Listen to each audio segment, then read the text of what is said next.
This is just one scam making the rounds. Here to let us know other red flags to look out for, we welcome back Michael Braa, the owner of Atlantis Private Investigations. Welcome back. Thank you, Maddie. It's fun to be here again. We're so glad to have you back and to really touch on a pretty important subject that's been around the Valley lately. On top of that scam we just talked about, what are some of the other scams we've seen here? Sure. The Social Security scam has been going around a lot lately. In fact, I've even gotten the call 2 or 3 times myself.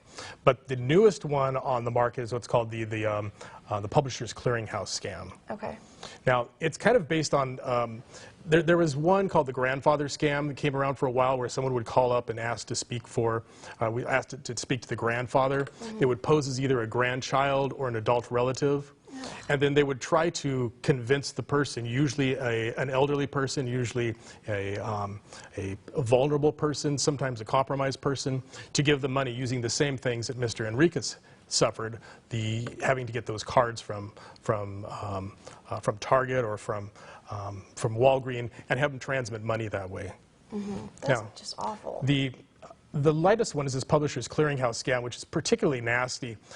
It comes either through an email or through a voicemail or even a live phone call, and they'll tell the victim that they've won a prize through Publishers Clearinghouse. Okay. Now, the scam is the prize will be something big, like a vehicle or $5,000 a month for life. It'll be a big prize.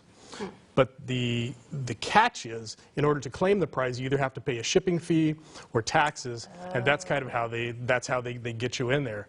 With the vehicle, they'll say, we've got your vehicle here, but we need you to pay, $200 or $300 for shipping on the vehicle. And if they get the person hooked on that, they'll walk them over to a Walmart or to a Target or a CVS, someplace where they can get a gift card. They'll ask them to put $300 on it. Sometimes they'll ask for a couple of different cards with $300 on it and get them to transmit the money over.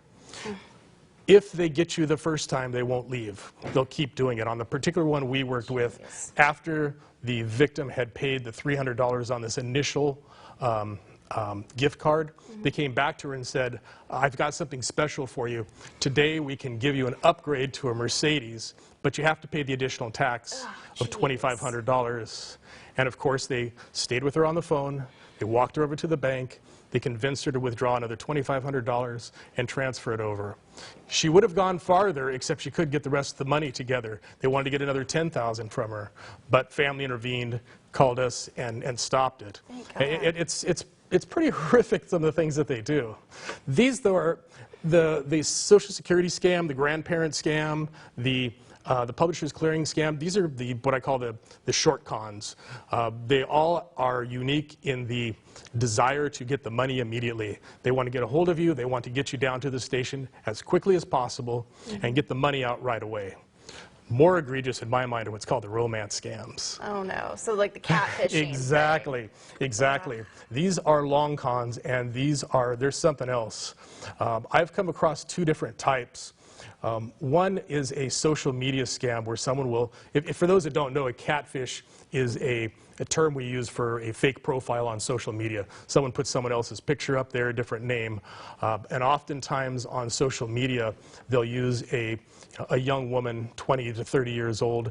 The pictures will be not too pretty, but enough that's enticing that will draw people in, especially young men.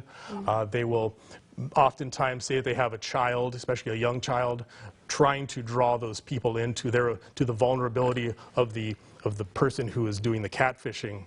They'll put a site up, they will build relationships over time with people, and after about 3 or 4 weeks something will happen. They'll come along and say, my apartment burned down, it was horrible, and now I've put up this GoFundMe account, can you guys help me out? And inevitably 1 or 2 people will give her $400 or $500, and then the person will just disappear. Jeez. If someone's faced with this or some type of profile that's coming up like that, is there any way to kind of tell that it may be a catfisher? For those of us that are in the business, it's pretty easy. I could look almost immediately and tell if it's a catfish account or not, just because I know what to look for. But a lot of people cannot, because the target is not, they're not trying to target private investigators, they're not trying to target married people, they're not trying to target reporters, they're trying to target vulnerable people. Sometimes the vulnerable people are just young men, because young men tend to be young men. But most of the time, these romance scams are focused on on older people. And I say older, my age, 55 and older, especially if you're single. There is a long scam that's played usually on social, and on social media, but on dating sites, where a fake profile will come up and they will try to find someone specific, a man or a woman that's in their 50s or in their 60s, single, especially if they're emotionally compromised, and they'll try to build up a relationship. Now, I talked about the short con and the long con earlier. Well, these long con romances can go on for weeks or even months. They try to build up the trust with the person that they're working with. They will do things like send them gifts to build their confidence, and then they will start to ask for small amounts of money. Usually it's going to be something like, could I have $1,500 in order to come see you? Yeah. The person sends the money, they never come and see them. The other thing that might happen is over time they will try to talk them into an investment. We had a colleague of mine had a victim that gave up $300,000 on a romance scheme, on an investment that was supposed to bring jewelry and art overseas, but it never showed up. Well, if you're in that situation, unfortunately, if you get stuck in one of those cons, how can you guys help them in this situation? If the money is gone, there's really not a lot that anybody can do, including law enforcement. And so our best defense has been to come on to shows like this and to give people information about what to look out for. If anybody wants money from you right away, that's a problem. Those agencies and individuals who are looking to get money in a legitimate manner can wait a day or two. No legitimate business or government agency is going to have you go to the local convenience store and get gift cards for $300. So that's obviously the first thing to look out for. These longer cons on these dating sites, we have a little more success, and what usually will happen is a relative or a loved one will come and say, my mom or my dad has been looking on this site and has met this person.